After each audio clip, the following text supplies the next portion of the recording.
Variety is reporting that Star Trek star Chris Pine is now in negotiations to appear in the upcoming Wonder Woman film for Warner Brothers and DC.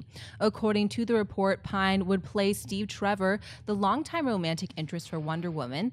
Although several incarnations of Trevor have appeared, he originally was a U.S. soldier whose plane crash lands on Paradise Island, exposing the secret civilization to the world.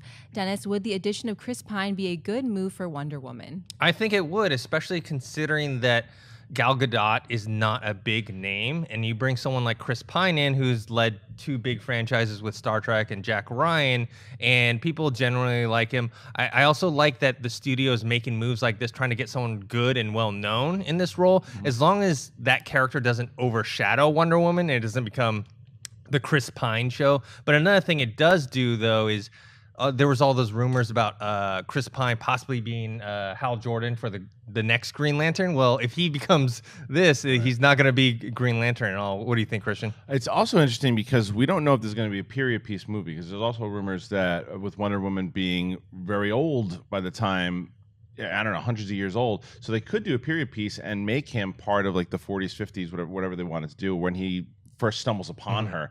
I love the idea of Chris Pine as Steve Trevor. I think it is perfect casting.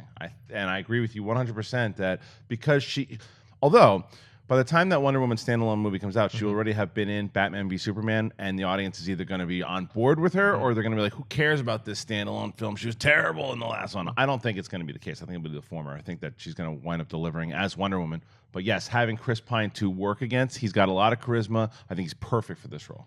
Exactly, man. It's a safety net, you know? It's a famous guy that's going to be in this movie that's not playing Wonder Woman. He's playing opposite Wonder Woman. Plus, when you see the story of how Steve Trevor first meets Wonder Woman, he crash lands on Paradise Island. That is a Captain Kirk story, if I've ever heard one. And this guy's played Captain Kirk. Plus, you know his Star Trek experience makes sure, like, he's not gonna falter in a big name movie like this. I mean, if you can lead Star Trek, the reboot of Star Trek, you can certainly support somebody else in a film like Wonder Woman. And I don't think the overshadowing thing, just because of the way that Wonder Woman has so much lore around her, she has so many powers. You're just a dude who flies an airplane. You're not going to overshadow Wonder Woman. I think the story's going to be geared towards her. But Chris Pine, it proves it. I mean, look, they're serious about making this a franchise in its own and not just having her be one of the Justice League. Well, I think, though, her role in Batman v Superman is probably, this is just my speculation, is not going to be huge.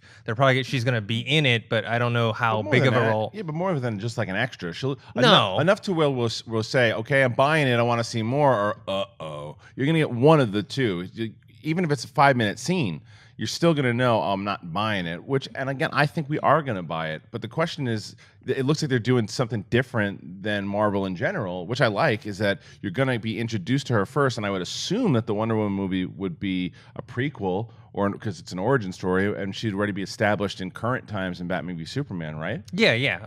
I like that. If they're doing that, that's something different. Marvel, I mean, even with Captain America was set up first and in the period piece, and then the Avengers all tied in. I kind of like them going back and forth, that they can piece it and it makes sense and it's not sloppy. And we see this before with comic book movies where you can cast somebody big just simply as the love interest. I mean, Gwyneth Paltrow is a pretty big name. Yeah. She was with Robert Downey Jr. in Iron Man. Natalie Portman was a bigger name than Chris Hemsworth when Thor was being made, and that didn't seem to detract from that. I think that her presence at another star only adds to the power of what this movie could be. Well, there's a role reversal, though, because there's not that many female-led, superhero movies or even action movies in general. So you're getting someone who's a bigger name on the male side versus a relatively unknown female. And they have to have chemistry. Yeah. If they don't have chemistry, that movie, see you later. Have you seen his blue eyes, Christian? I'm not worried about him. Have great chemistry with anybody. I really liked her. She didn't have to really act too much in the Fast and Furious movies, but I like her. I think she's going to be good. Okay. Hey.